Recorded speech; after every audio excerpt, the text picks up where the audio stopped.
No, waiter, I prefer wines with softer tannins. What?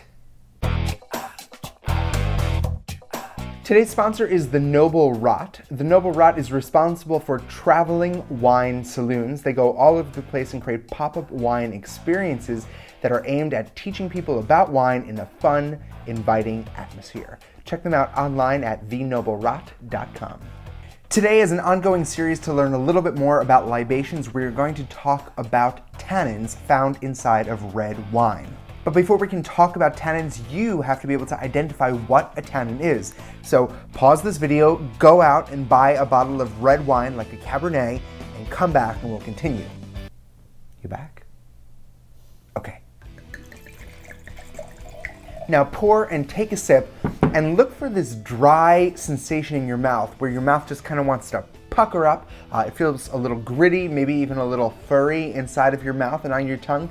That sensation is the tannins. So now that we know what tannins are and we can identify them, it's time to learn a little bit more about them. The first thing that I found out was that tannins are not just in wine, though we normally talk about tannins in wine. Instead, tannins are found inside of the skin of fruits and vegetables, especially if they are unripe. So because tannins are acidic and in your mouth you have saliva which generally has protein in it, and protein is a base, you take a sip of the wine and the acidic compounds dance with the protein and the base compounds on your tongue, and you have this tannic tango which makes your whole mouth pucker up.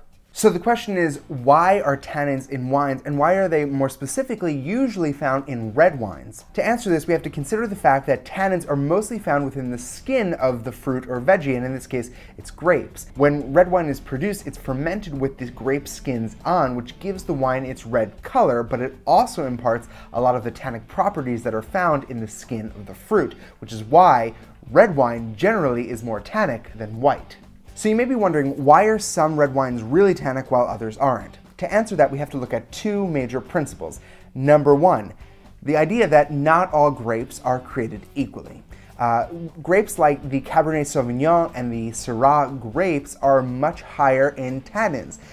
Grapes like the Pinot Noir and the Sangiovese grapes are much lower in their acidic tannic properties. So as a result, the final wines have less tannins in them. The second point has to do with ripening. Now we talked about the fact that tannins are mostly found in the skins of unripe fruits. Unripe, unaged. What I'm talking about is the age of the wine. When you have a wine that's much older, it's been given more time for the tannins to relax and mellow out, and they're kind of cooler, like an old grandpa. So if you want a wine that is not so tannic, go for an older wine, or go for a wine that is produced with a grape that has a lower tannic property. But I know what you're thinking. I have this bottle of wine now. It's a Cabernet, and I don't want all the tannic stuff that's involved with it. What can I do, Dan? What can I do? Well, I'll tell you. The first thing is, keep in mind that acids in tannins are attracted to proteins, like in your saliva.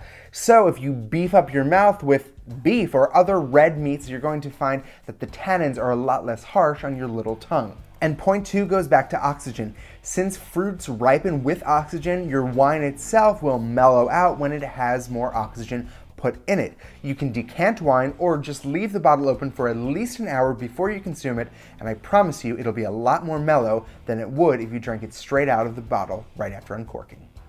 So now we both know a little bit more about tannins and a little bit more about wine. Tune in tomorrow for another WTF, and let me know what your favorite type of wine is by posting a comment below. I will see you tomorrow with another WTF. Salud.